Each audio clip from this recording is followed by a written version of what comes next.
Let's see here. All right, guys. I'm trying to figure this out. Okay, I got a new phone, and you know how it is. All the crooks and the crannies and the nannies and the whannies.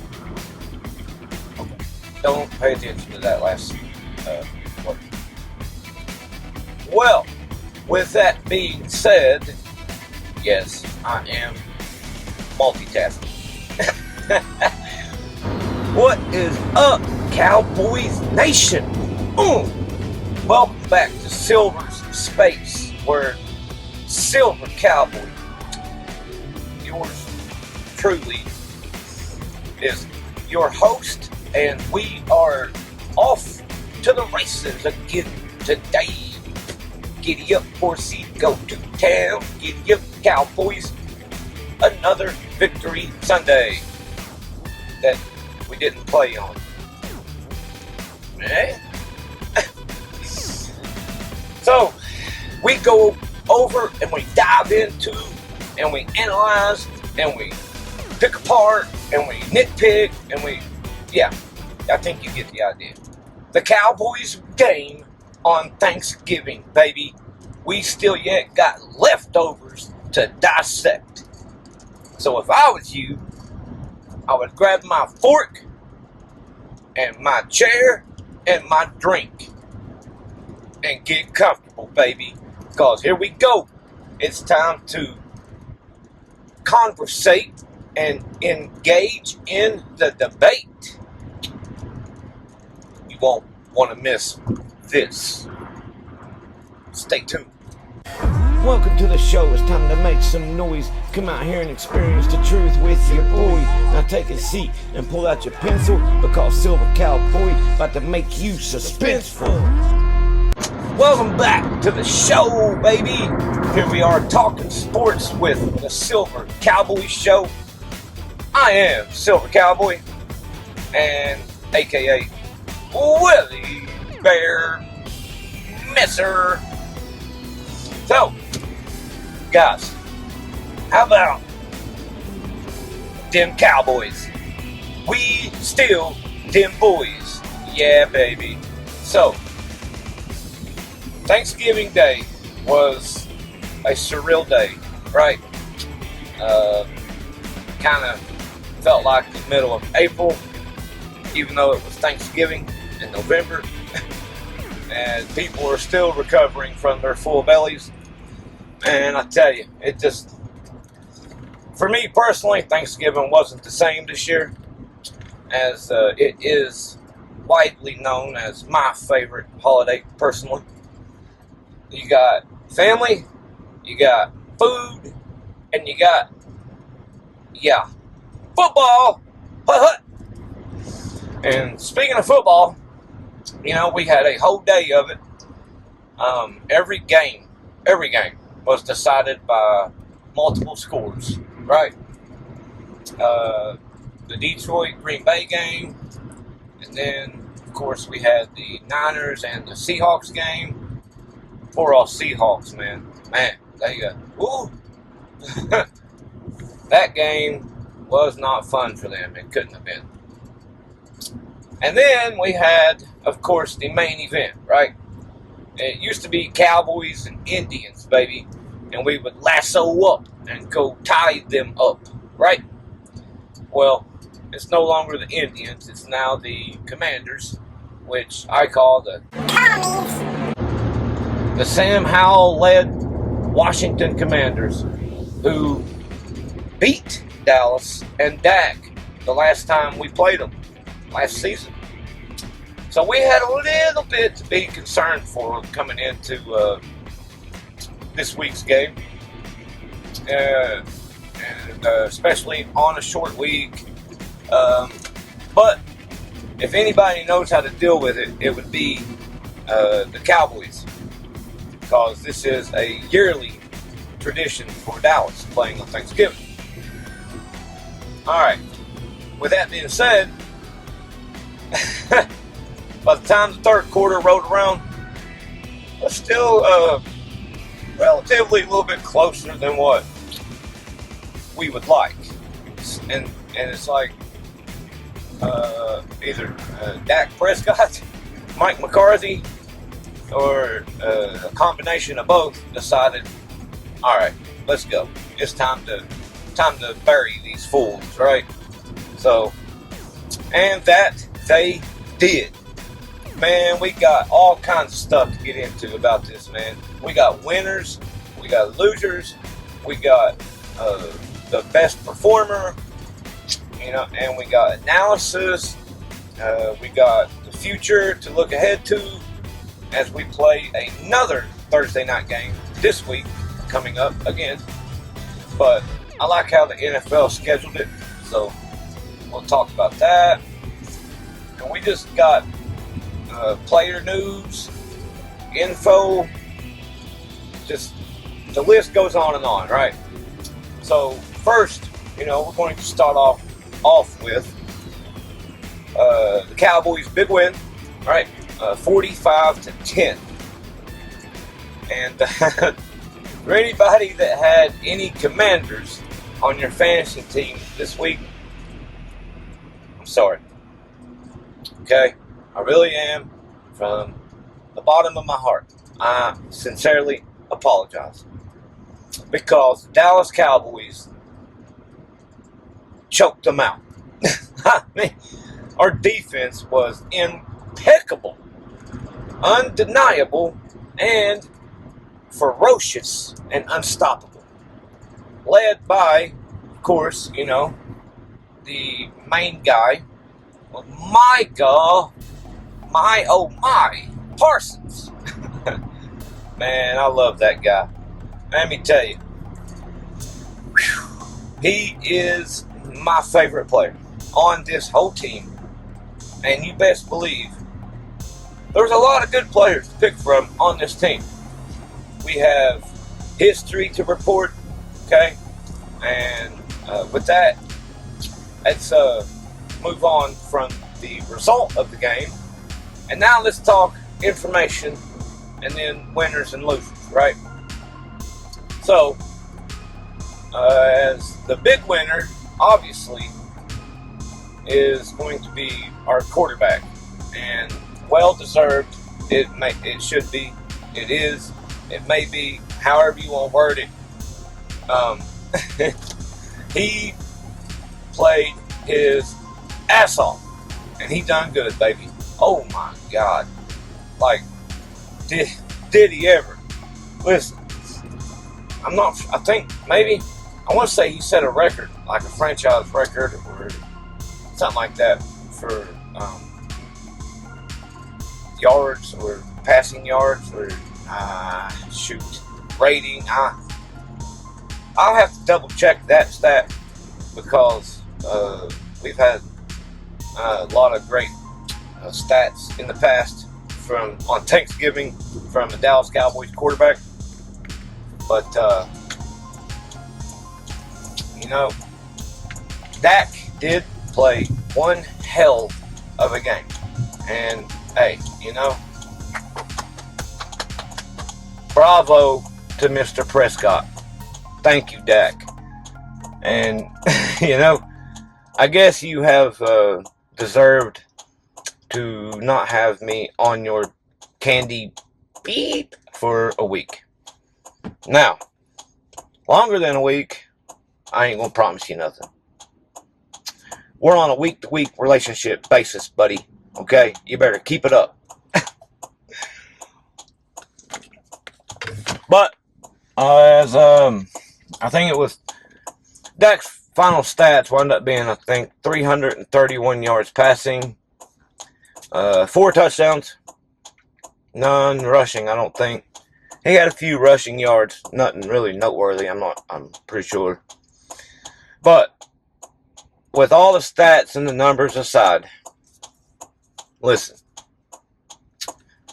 this was the sharpest, mentally wise, okay, I've seen Dak all year long. I mean, and especially the last 2 weeks,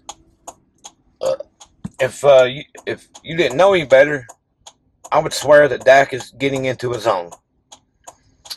And I don't want to jump to conclusions or anything, but he could be peaking along with the Cowboys team and roster at the right time right now, man. As they always, an old expression in football goes, they don't start really playing football until Thanksgiving and after. Now, whether or not you agree with that, or whether or not that's true, that's another conversation and topic for another time, another day, right? Now, regardless of opinions, okay, the facts are that is true, really, because you got December, then you got January, which becomes playoff football, okay, and well, woo, January is when it gets real, baby. But December is the setup for the home stretch, and Thanksgiving is, it works like a Major League Baseball game and its pitchers, right? You got the starting pitcher, you got the start of the season, the first half, yada, yada, yada. And then you get towards the end of the game, and you got to bring in your relief pitching, right?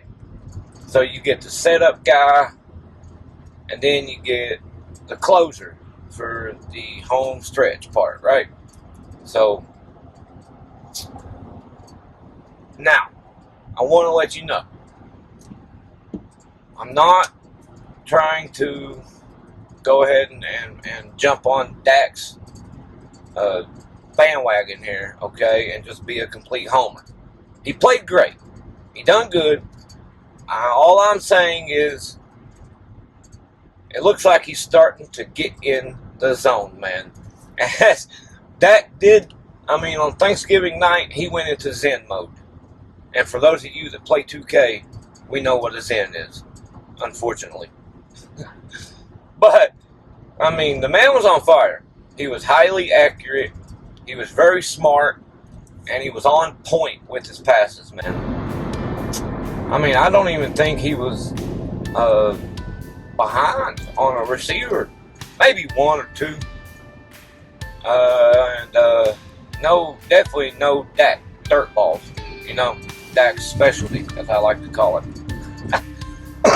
So, like I said, great game for Prescott and McCarthy, who is learning how to, I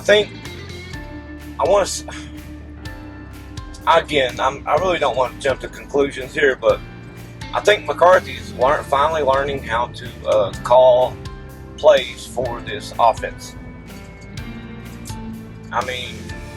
He's got these receivers out here, man, running routes like gods, football gods. CD Lamb, who has just been a absolute, a monster, a nightmare for defenses. He has been a godsend for the Cowboys offense. And CD Lamb has, he's dominated the NFL in the first half of the season. So much to the point to where his name got creeped into MVP conversations. Yeah, a wide receiver being talked about as an MVP. And speaking of MVP, Prescott, has played so well the last couple weeks that you got people in the media who are talking about him and then that three-letter word, MVP, and Prescott in the same sentence. What? I know, right? Who would have ever thought, man? I'll tell you, I would have never, ever dreamed about Prescott and MVP in the same sentence. But here we are, right? And I'm glad it's happening. Yeah, it might have been the second time in his career he has made MVP discussions. But yeah, it is the second time because 2019, I think, was the first time. Yeah. And, yeah, his contract year when he played so unbelievable them first 3 weeks. And the rest is history. We know what happened there, right? And anyway, but Mike McCarthy is starting to figure out his team. He's learning what he's got, and he's learning how to use them. That right there, that last part of the sentence, he's learning how to use them, is the crucial part, right? Because anybody can go out there and we can call plays, you know. It's calling the right play at the right time for the right player is what is so damn hard about it, okay? I mean, I can go out there and call a fucking deep post route for CeeDee Lamb, you know? There you go. Hey. But, like I said, it's situation, scenario, and execution that is what makes it special. And McCarthy has really done that the last couple weeks, even going back to the Eagles game, okay? When Dallas was written off, they were killed before the game even started, okay? They were not given any chance, barely a chance at all in that game, especially after the 49ers debacle. That right there, that is going to be the only iffy part, is the 49ers come into play against the Cowboys here. But that's down the road. That's in January if we, come to it. Okay. I have to turn right here, so edit this part out, Will. And, okay. So, anyway. Yeah. I'm glad that McCarthy is finally figuring it out. And, good for him. It's good for the team. And good for the defense. Good for the fan base. I mean, it's just a check mark all the way down the list. Okay, check all the boxes. And so, we do got a little bit of another similar stout test this week. And I look forward to seeing if McCarthy can keep the momentum going, baby. Let's see what's up. Hopefully. Fingers crossed, dog. We got it. And the only really issue is running game. Right? For some reason, and for the life of me, I can't figure out why. But this is where McCarthy and the Cowboys offense is going a little bit south, a little bit wrong here, is the running game.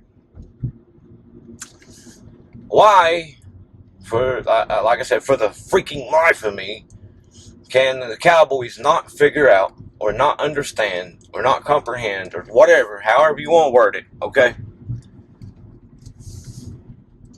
that Tony Pollard is not a power runner?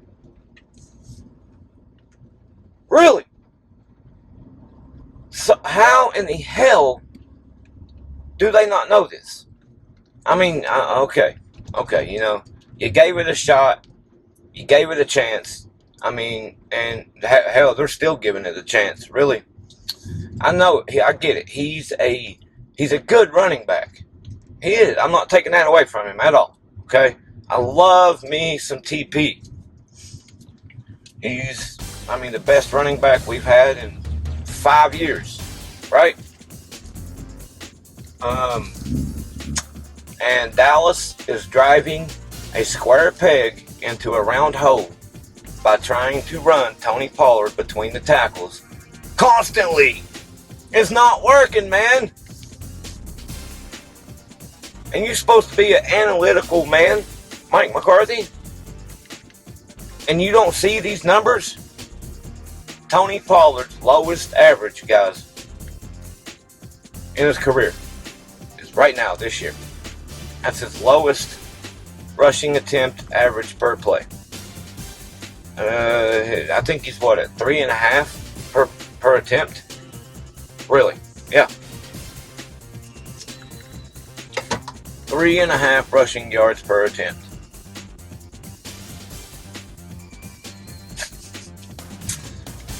Hell, I think his career average is like almost 5 yards a carry.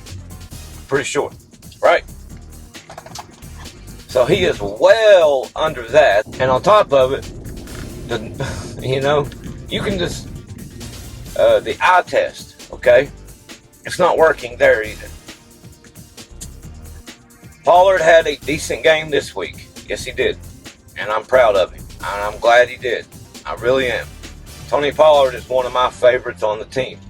There's nothing more than I want to see than Tony Pollard having success, okay?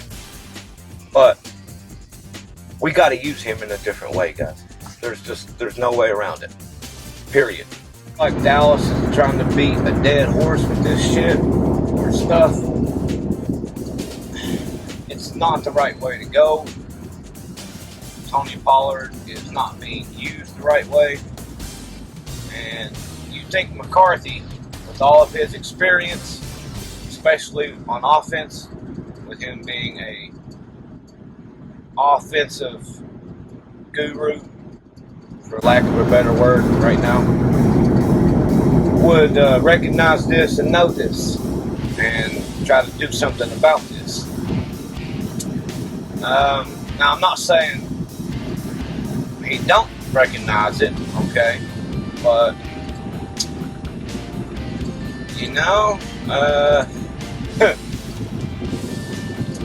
the odds ain't looking good in his favor, right?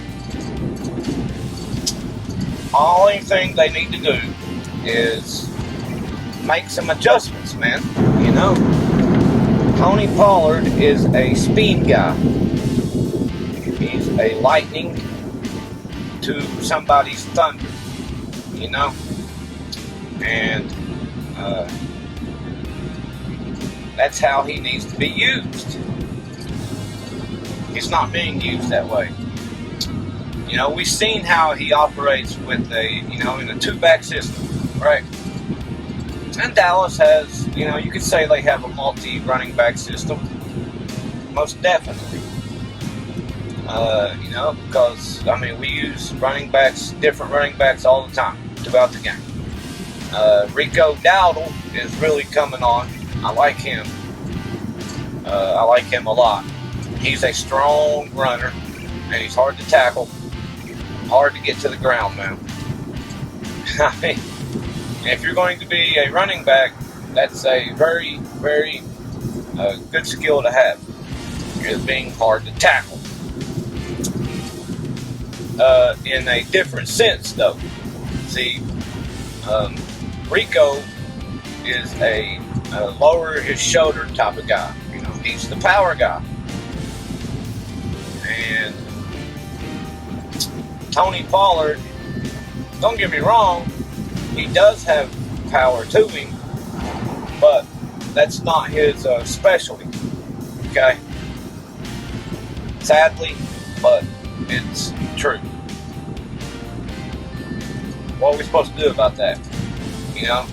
God made you a certain way, and made your body that way, and you have to, do the best with what you got, right? That's what we're all out here trying to do in real life, at work and in your day-to-day operations. Well, Pollard is really just not being used to maximize his effectiveness, and once again, I guess if I have to be the one to say it, then I will. We need to change how we're using our running backs, Mike McCarthy.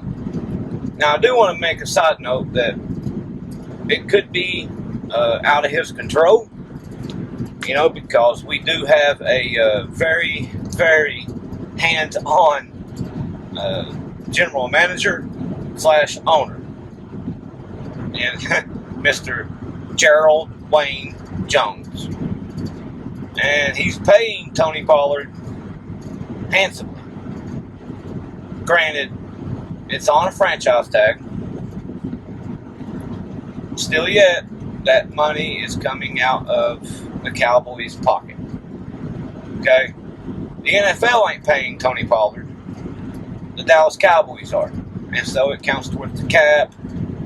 $10 million for a running back is a pretty large chunk of money. Especially, like I said, for that position. But here we are, right? This is the hand we're dealt, and this is the hand we got to play.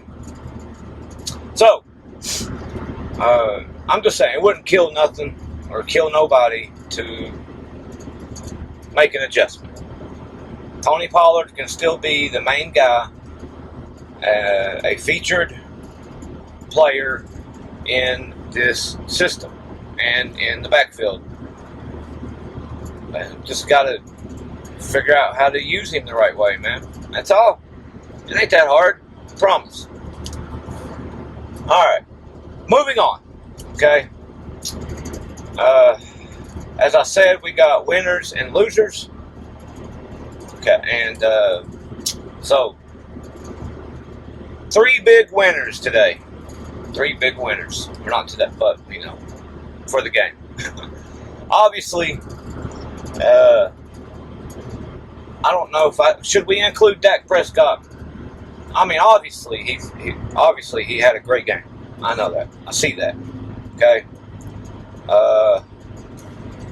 Secondly, you know, does the MVP of the game count towards the winners? What do you guys think? I'm thinking no. So we'll have 3 separate winners besides Dak. And that is, you know, one of them will be Brandon Cooks, who had another, you know, decent game, caught himself a touchdown, had some key catches and third down conversions in the game that kept drives alive to help put points on the board, and he had a big 30-plus yard catch for a touchdown on a deep crosser, while still, I mean, the man's speed is crazy. I swear it is. He's what, 28, 29 years old, been in the league as long as Dak has, and he still is able to create a good amount of separation, okay, from just about any cornerback in the league. And the fact is now that he don't have to play against the team's #1 corner, it's only looking better. Now we've got to keep it going. Consistency, right? Okay. So like I said, Brandon Cooks is 1. Let's see. #2 would be, oh yeah, Daron Bland. Yo, Daron Bland, baby. How about this guy, huh? I swear, man. He's something else. He really is, man. And I swear, man. From day one,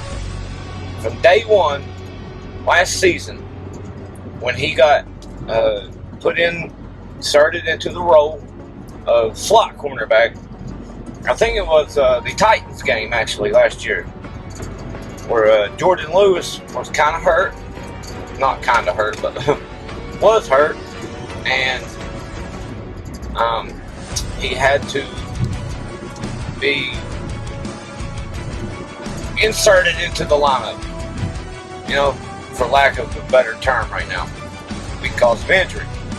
A lot, and like this year, inserted into a certain role in the lineup because of an injury. right, to Trevon Diggs this year.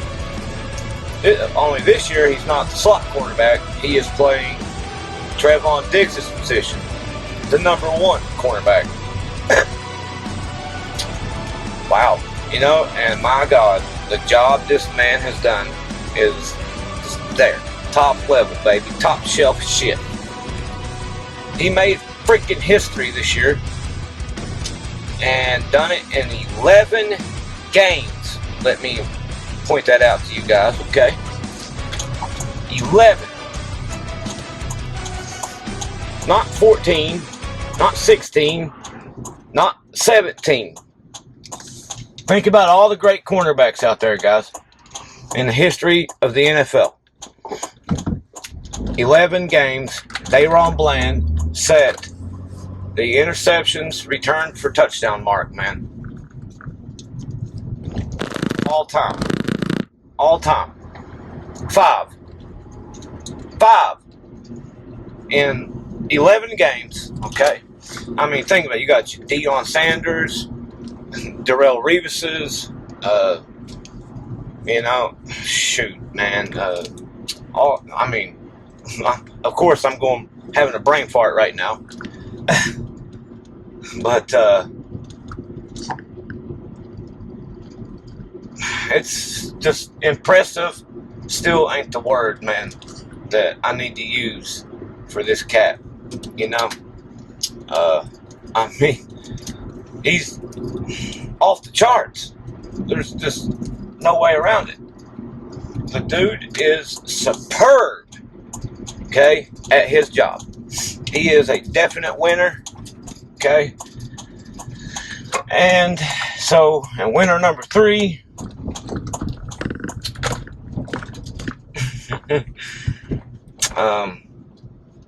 Mike McCarthy. And it relates back to earlier when I said he has finally figured out how to use his team, this offense. And credit to him, baby. All right, guys. As always, baby, that'll be it for the show, okay? And as always, until next time, baby.